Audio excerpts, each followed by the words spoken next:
All right, we have something from Bado Boss. Wants to know if you'll address how Nick Norwitz said that the low protein that causes the ramped up metabolism rather than sugar. Says that it's low protein that causes the ramped up metabolism rather than sugar. Yeah, he's making some good guesses. A lot of people have a lot of speculations and so forth. The truth is there's not really that many studies. There's a little bit of evidence here and there on a couple studies that are done on humans that shows some pretty cool stuff. And yeah, he's right, the lower protein's effective. However, sugar is also effective. Like, what better way? Like, so what are we going to amplify ourselves with? What are we going to, what are we going to utilize? So Nick Norwitz, he's very intelligent, has a lot of great information, but he also is not Ray Peat, and some of this information came from Ray Peat. And I'm not saying that Ray Peat's right about everything. I'm sure Nick could go through some of his stuff and say, hey, this doesn't make sense. That doesn't make sense.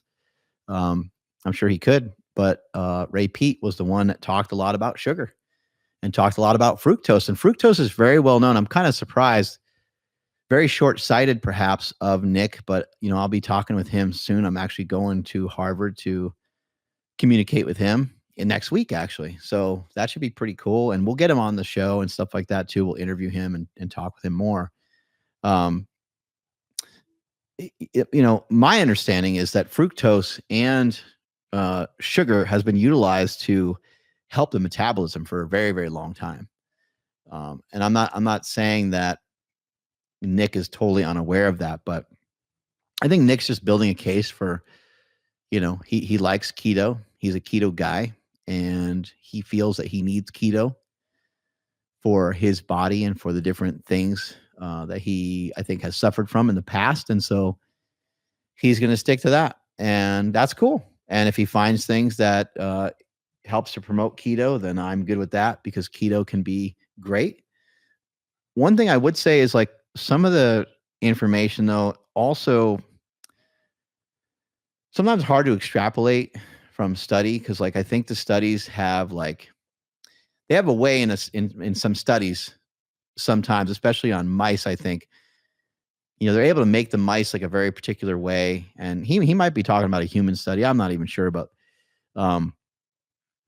they have ways in studies to, like, deliver food to people or to mice and stuff like that in a way that is different than the way that we might get it in normal day-to-day life. So, like, they might give a mouse, like, straight sugar. They might give a mouse straight fat, but you can't really give a human straight fat.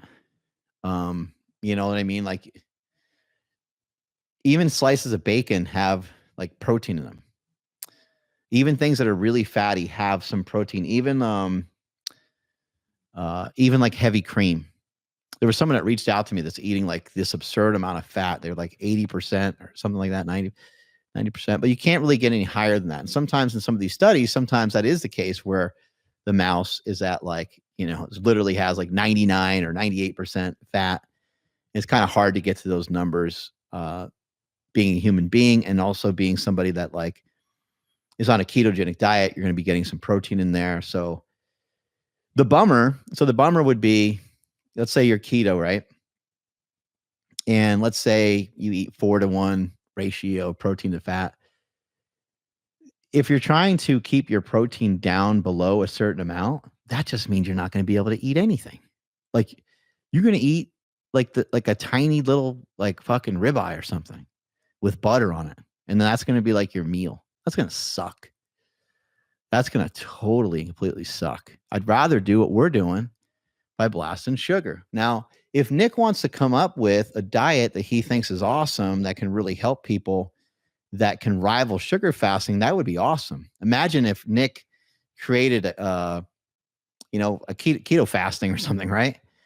And he found a way to get similar results to what people are seeing when they're sugar fasting. Would be really cool.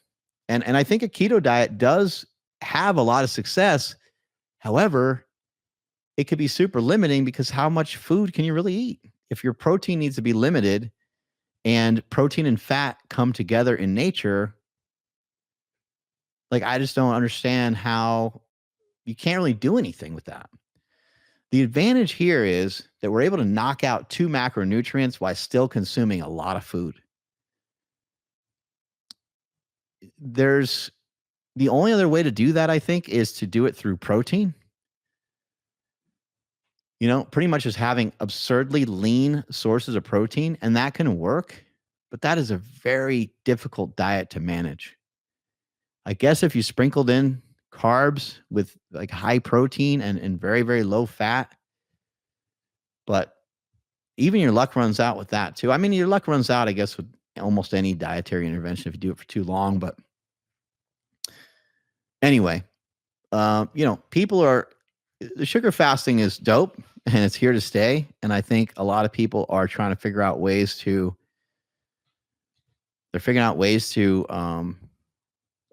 I guess, get more popular off of the back of this diet that everyone's talking about. So it's cool that Nick is researching it and looking into it deeply, but I'm excited to discuss with him further about this.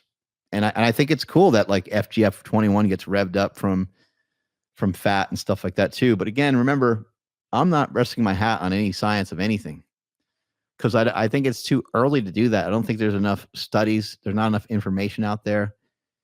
What's awesome about this diet is you get to blast energy and you get the scale to drop, which is not always common amongst all diets.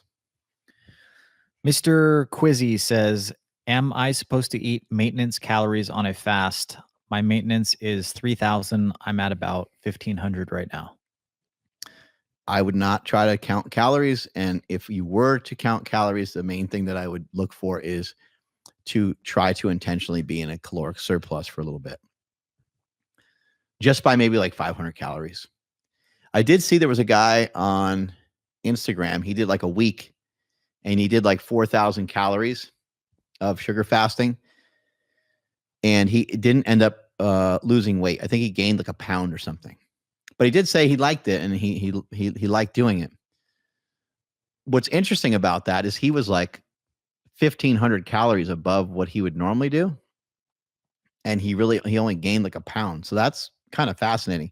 He also was coming off of like some other fast or something too. So it sounded like there'd be, some shifts in weight and stuff like that anyway. But this is not an onslaught of, this isn't like giving you the right to just hammer the crap out of calories. What it's doing is it's giving you an opportunity to hammer the crap out of food if you do so appropriately.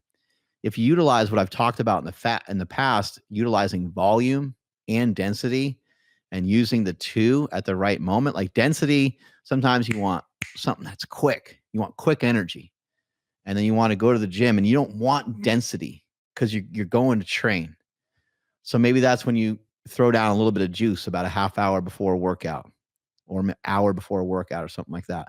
Or you just eat some straight candy 15 minutes before you go train, something like that. That's what I'm going to do now. I've been here all day recording stuff, recorded with John Heck earlier today. And, now we're doing this live right now. And once we bust out of here, I'm going to eat some candy and I'm going to go train at my home gym with Ryan. And the candy is going to be great because it's just about a 15-minute drive to my house. And then I'll go train my balls off for an hour and a half. Next question.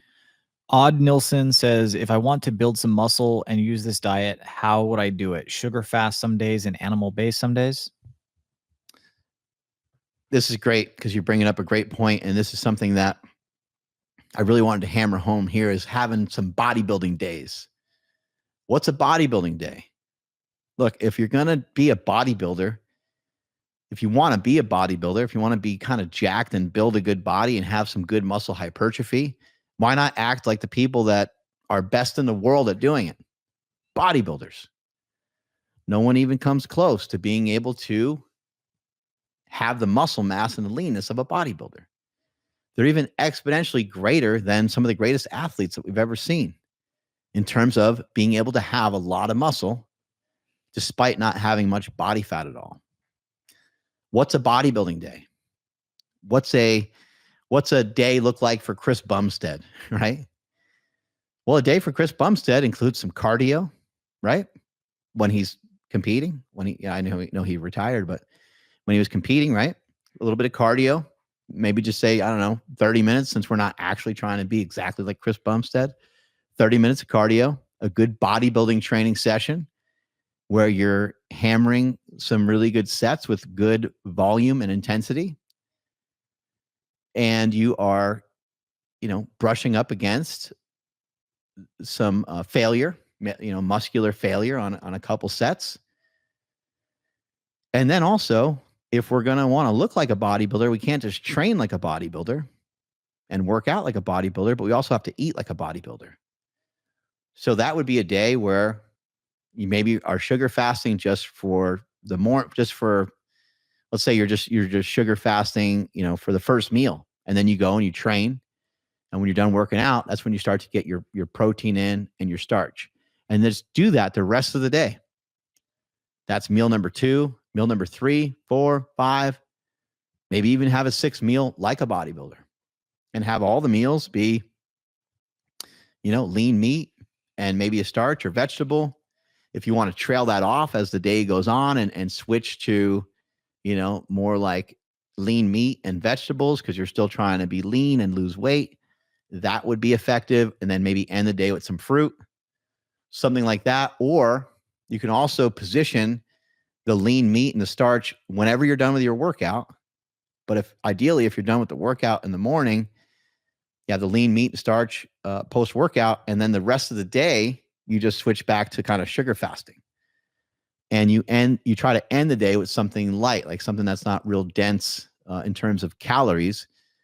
That's where you might eat some watermelon. Like watermelon would be awesome in that situation because you're trailing off your calories as the day goes on. So there's a lot of ways to do this, but in general, like a bodybuilding day, which I recommend for those of you that that are really scared to like lose muscle mass and just want to continue doing at least some of the things that are similar to you, some of the things that are more familiar to you, then do the sugar fast by day, lean meat and starch by night. It doesn't necessarily have to exactly match up with your workout, but if it does, then that's even better. So for me, a lot of times when I get home from here, it just depends on the day really. But if I'm going to have a bodybuilding day, let's say, I might get home from work at like 4 p.m. And that might be an opportunity for me. I might get home at 4 p.m. I might hit my gym for 30 minutes, get in a good workout, just get a pump and just kind of open up the muscle tissue and open up the body to be more receptive of carbohydrate. I'll get a little training in, and then boom, I'll go right to having some lean meat and some rice or lean meat and some potatoes. I usually try to eat vegetables too. I really like pickles a lot. I like fermented foods a lot. So that's where I'll get some of that in. And again, I'll finish the evening with either like a smoothie, a sorbet, or or just like a bowl of fruit, something like that. This is a statement, but Genghis Mode says, I bet Mark's sugar diet self could completely stomp his old low carb self in an extended physical test. This is a sign in itself. What is the correct diet? Yeah, I think so.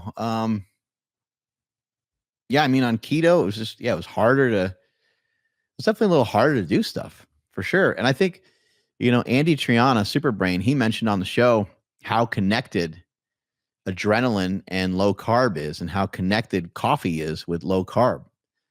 And that's an interesting thing. And look at Dave Asprey. I mean, he made a fortune off of it. He made hundreds of millions of dollars by creating Bulletproof Coffee, which was a coffee that had MCT oil in it. And he built a whole brand off of that. And it's probably because he felt the need to have coffee because he's on a low carb diet, and your need for coffee just starts to disappear as soon as you start to bring, like I was still drinking decaf up until maybe like 3 months ago. I just completely stopped any coffee at all. I don't drink it ever right now. I still every once in a while would probably like a cup of coffee, but I'm like, I just don't feel like I need it. I smell it. I'm like, oh, I coffee is weird because it's like an acquired taste, right? Like it really kind of tastes like shit, but it's something that you get used to and then you like it. And also now I'm like, oh, it'd be nice to throw some honey in there. That'd be kind of cool. Anyway, next question. Steven says, how important do you think eating higher calories is, since part of the signaling process is fructose to liver to ramp up the metabolism? Does protein stop that in its tracks, or do you think there is carryover? In terms of like eating extra calories, I think that we can't make the same mistake that we did when we were doing keto. And we can't make the same mistake that we were doing carnivore. You can't think of it like, oh, the more butter I pour on this, or the more oil I pour on this thing, the more ketones I'm going to produce. Therefore, the better I'm going to be. It's certainly not going to really amplify your fat loss results. So, in order to get the metabolism cranked, we might need a little bit extra calorie, but by a little bit, I'm talking about like 50 or 100 extra calories here and there. I think that would be kind of the route to go, rather than like being super aggressive and trying to, eat in a caloric surplus, an intentional like 800 or 1,000 calorie caloric surplus for a long period of time, even though some of the studies have shown that it seems like people could have like nearly 20% more when they're on this diet. But just because it says you can have 20% more, I don't think that's the best way to handle it. That's cool that you can have 20% more, but what happens if you only have 10% more, right? Or 5% more? Then maybe you're losing, extra weight a little faster. In terms of protein, I still think I have some learning to do when it comes to protein, but it does seem like protein can interfere. Protein is definitely interfering with this FGF21. Protein can interfere with all kinds of stuff. It seems like it could potentially interfere or cause some issues with insulin sensitivity over time. But like I said, I need to learn more about it. We're going to have Jay Feldman on coming up, and he'll be a great person to communicate with, because he has great information. He did a part 1 and part 2 about sugar fasting. I watched a video he did the other day, where he was talking about sugar fasting, and he was talking about it in a pretty positive light, which was cool. But he was also saying, like, he had some concerns, and he had some other things he thought people should do or look into when they're sugar fasting. Really just the basics of it. It's like, ultimately you want to get to a spot where we are not compromising and we are not avoiding macronutrients like all the time. Sugar fasting just happens to be a nice way to drop weight. It happens to be an effective and good way to lose weight. But sometimes we have to separate out like health and just weight loss. They're not always so directly related. And also, I did mention, these, like, if you want to do sugar fasting in a way that is more long-term, and you want to do it in a way that is going to hold on to muscle mass and so forth, then just sugar fast by day, sugar fast by day, and meat and starch by night. And just put that on repeat and do that as many days as you can. Like, that is going to be a very healthy and manageable diet. How much protein should you have on that day? Well, go anywhere from 0.5 up to 1.0 grams of protein per pound of body weight on that day. You want to go 1 gram per pound like you've done in the past, then go for it. And maybe you have 2 dinners and you throw down a steak shake afterwards, or total carnivore shake afterwards. Protein shake of your choice, protein bar, whatever it is, because who cares at that point? It might be slight deviation from the plan, but it's not anything that's going to set you backwards, right? So anyway, that's going to be the way to ensure that you're holding on to muscle mass, and also a way to ensure that it's actually like a healthy diet. Because how could a diet that's rich in fruit, vegetables, meat, you can even throw some dairy in there, like and starch, how is that going to be a diet that isn't healthy? And maybe for some people, maybe they just have to break the sugar fast even earlier than just at dinner. Maybe they have to break it like, I don't know, at like 2 or 3 or 4 or something like that, so that they can get in 2 meals or something like that. That might even be a healthier approach. And then occasionally, maybe like 2 times a week or 1 time a week, you just do a full sugar fast. To me, that sounds like the body's not going to, feel like it's being like thrashed and robbed of the nutrients that you could be potentially missing out on. Also, in addition to that, don't forget, we're trying to keep the fats modest or the fats low. And if you're trying to eat more for health than you are for just pure weight loss, then, getting those fats probably closer to like 50 grams a day would probably be more advisable than what I usually say, which is more like 30 grams a day, or not even 30 grams a day, but 30 grams per every time that you're not sugar fasting, because sugar fasting, you're having 0 or trying to be close to 0. So yeah, that's some of my recommendations with that. Doug says, Mark, do you think there's a general limit on daily fat and protein intake for an average male? Also, do you think 1 to 2 whole cooked eggs per day can aid this diet despite the fat?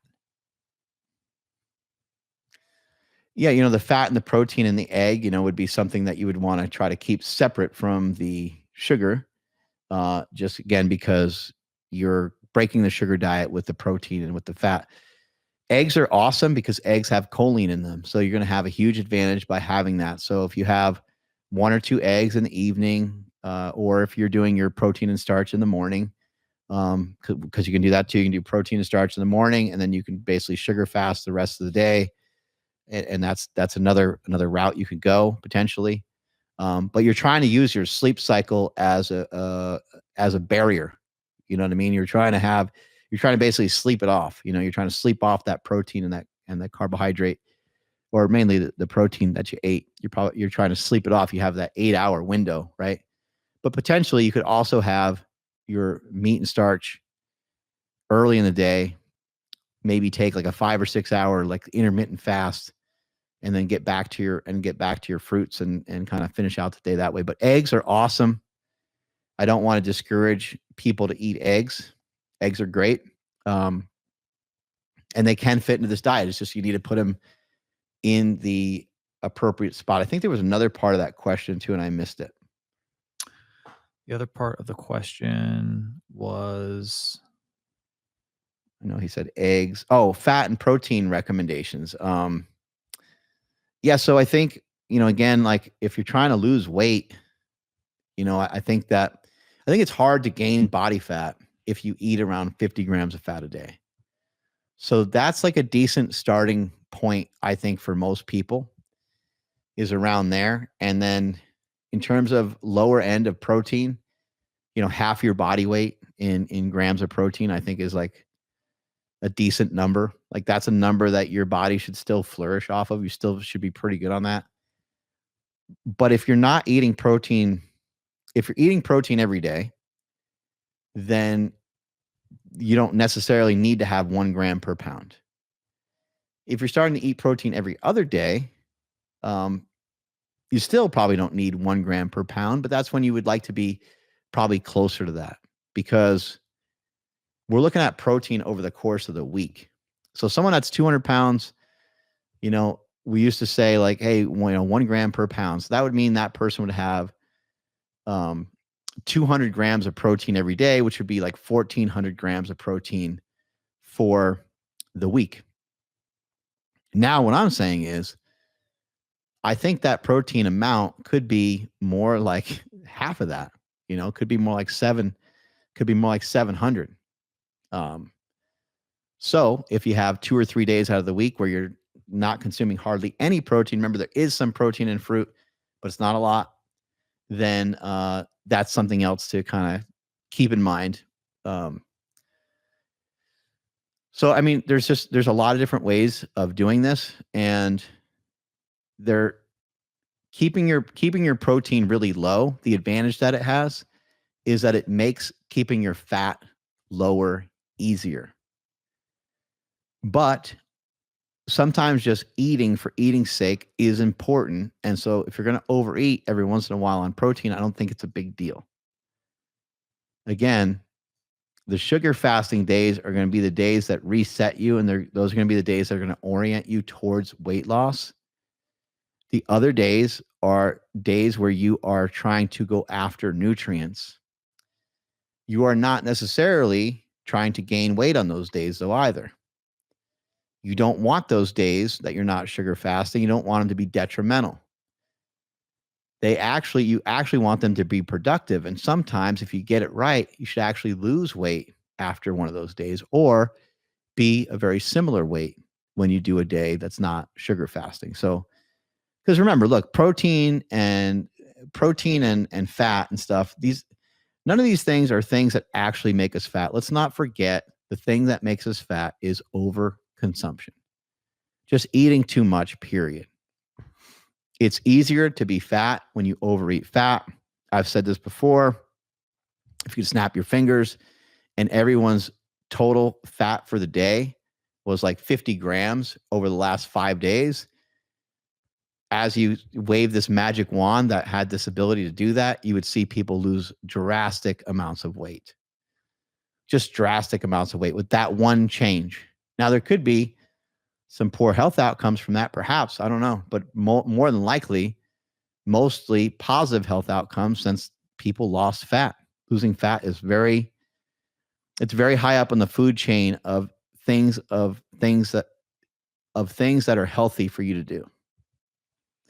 Jamie says, can you use highly branched cyclic dextrin intra-workout?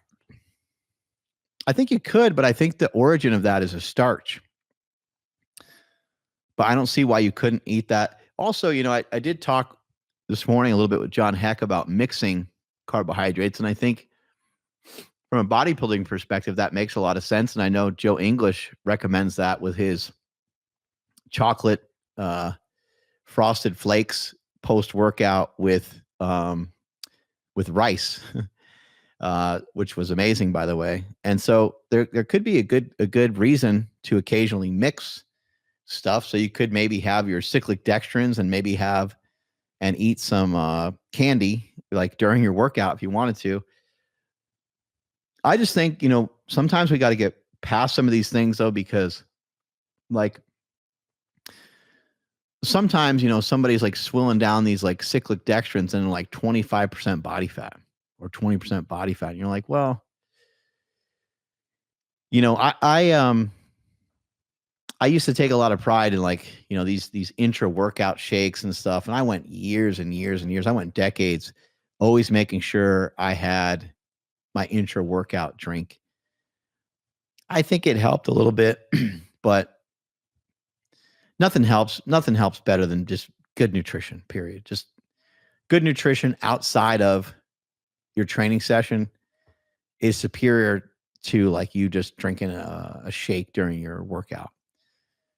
I think that they can have some utility, but if you like the flavor of them and you're used to them and you enjoy them, then maybe continue onward. But I believe it would be in the category of being a starch, and starches, at least in my experience so far with sugar fasting, it seems like the starches tend to slow down the weight loss. If you're okay with like slower weight loss, then go for it, and if you're just doing this 2 to 3 times a week, to enhance the particular workout that you're doing for the day, then I don't see any problem with it. The main thing I want to do is I want to encourage people to, like, I don't want to like just bash people and say, hey, that's dumb, or hey, that's wrong. When you find something that you like, so if you like that, then I would continue onward with it. It's if I just make too many rules and shut you guys out from doing some of the shit that you like doing, then it just doesn't make any sense anymore. I mean, I've had people ask me about popcorn and all kinds of different stuff. Hey, I really like, potatoes. Can I have potato every night? Or it's like, yeah, just, hey, can you have good energy, feel good, feel healthy, look healthy, and have better outcomes and be leaner?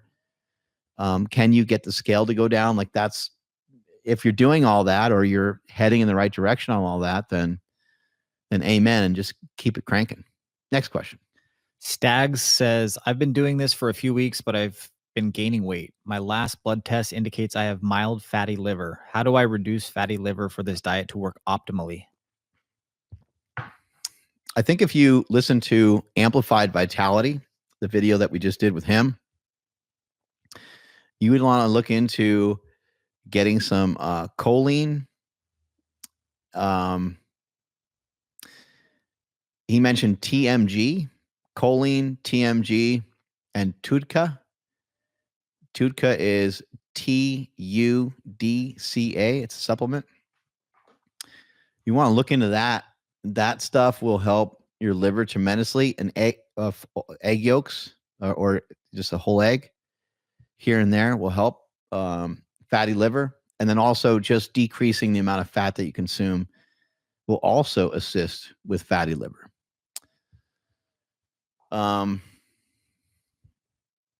You've been gaining weight, so it'd be interesting to learn, if you're gonna share that with me in the comments section. I need to know more information, like gaining weight off of what, because I don't know what version of are you sugar fasting, or are you just doing are you doing these like bodybuilding days, or these sugar diets, where you're sugar fast by day, meat and starch by night. I need to know like a little bit more information to be able to help you, because you should not be able to really gain weight if you're sticking with, especially if you're sticking with fruit and fruit juice.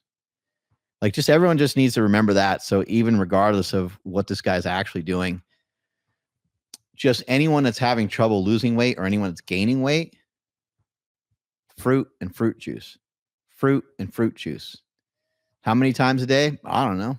3 times, 4 times, 5 times a day. Fruit and fruit juice. Just keep hammering that. Keep going back to that. Do that for 1 day at a time, 2 days at a time. Do it for 2 days, break it for 1 day. Do it for 3 days, break it 1 day. Do it for 2 days. Keep going back and forth. It really doesn't matter. I wrote the Smelly protocol for people just so they can have something in front of them, but you don't have to do it that way. That was just like a way that I thought would be good for holding on to muscle mass and losing body fat. It's a little bit more aggressive towards losing body fat because it has more days of the week that you're sugar fasting than it does that you're not. So it's 4 days of sugar fasting and 3 days of having a break from the sugar fast. So sugar fasting is going to be the thing that will always get you back to your center line.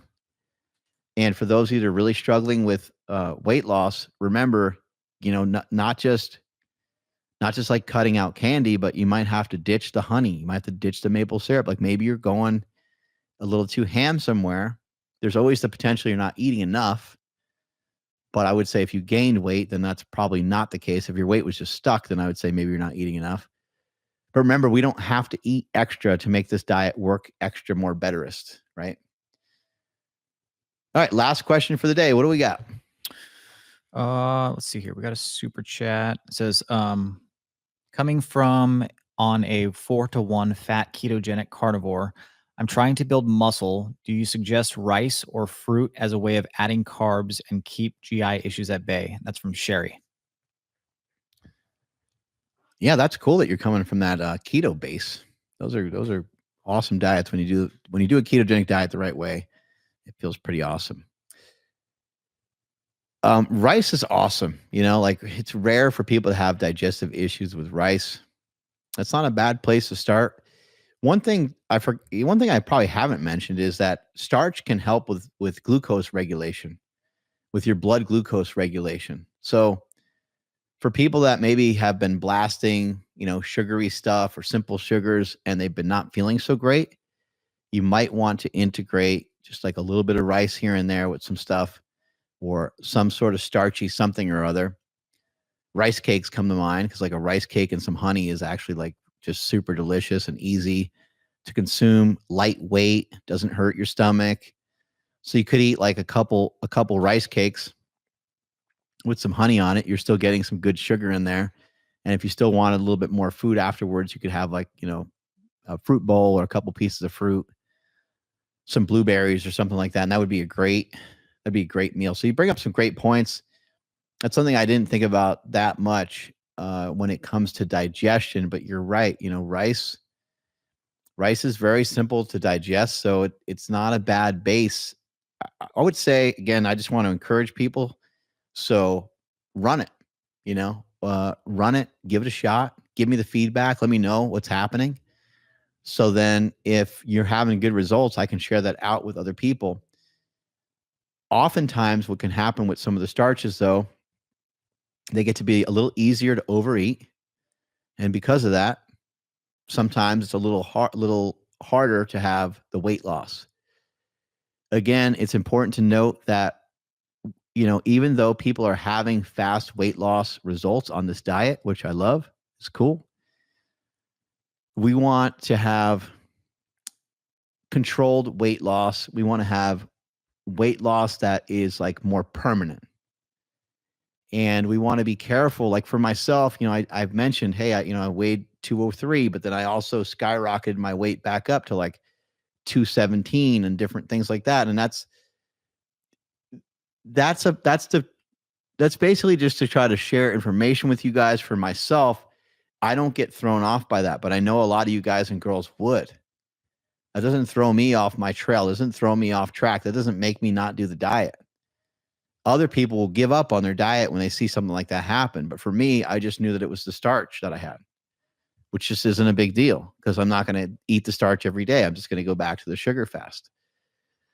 So sometimes with the starches, it can cause a little bit of weight gain on the scale, and it can throw you off a little bit. It's not like real weight gain, but it is weight gain nonetheless, right? So you're like, shit, what happened? So that would be the one thing I would pay attention to. But something else to think about for all of you and for myself, even, like I was thinking, like, you know what, I'm going to do a week where there's actually just more starch in there on purpose, so I don't have fluctuations on the scale. So I'm used to the starches as well. Just a little bit of starch with dinner. So that's something I was looking to do next, and I probably will. I have a lot of travel coming up, so I don't know when I'll implement it, but maybe I'll implement it when I'm in, because I'm going to travel to Boston, and then I'm going to travel to Tahoe. And when I'm in Tahoe, that's kind of more like a local travel, so that won't be hard.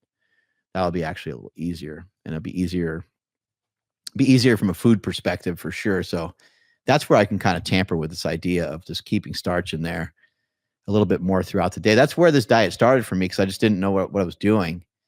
I was eating rice cakes here and there throughout the day, along with some fruit, and I just didn't know what was going on and what I was doing. But that worked. I mean, that still worked well for me. And ultimately, I can't wait to share stuff with you guys as I get more down to my body weight. I'm going to be experimenting with more things, because I think the more freedom that we can have with this diet, the more encouraging it can be to other people. And that's really what I want to figure out. I think there's a way to include more food here. And I gave you guys a lot of examples of the MCT, the leucine, the collagen, and some different things that you can do to hold on to muscle mass, and to, giving you some different options in terms of your food choices even. But I think there's an opportunity here to really open up the playbook. I mean, I'm talking about these meat and starch days, and I'm talking about this like bodybuilding day where you bodybuild, you act like a bodybuilder, you hit a bodybuilding session, you hit up some cardio, and you eat the protein and the starch just like the bodybuilder. Like, that sounds awesome, right? Do that a couple times a week. But what about a day, what about maybe throwing in a day or two that has some starch in there as well? So let's say, again, you look at the Smelly protocol, you got day 1, day 2, those are just straight sugar fasts. You got day 3. On the second half of that day is, you sugar fast by day, meat and starch by night. Well, maybe one of those days that you're sugar fasting, maybe you actually just add a starch in there. Like, maybe you do that on day 1, or maybe you do that on day 2, just because it's like getting tedious and it's getting boring. And now you have something to look forward to. So like on day 2, you're not breaking the sugar fast party up. You are simply just adding in some starch, which is fine. And maybe that starch is post-workout. And maybe you have that with the collagen and leucine post-workout. See, like, Once we start to learn more and once we start to get further down the road, and as I get more shredded and as I get to the body weight that I want to be at, I'm going to see how I can manipulate things. And then I'm going to start to share that out more with you guys. Strength is never a weakness. Weakness is never strength. Catch you guys later. Bye.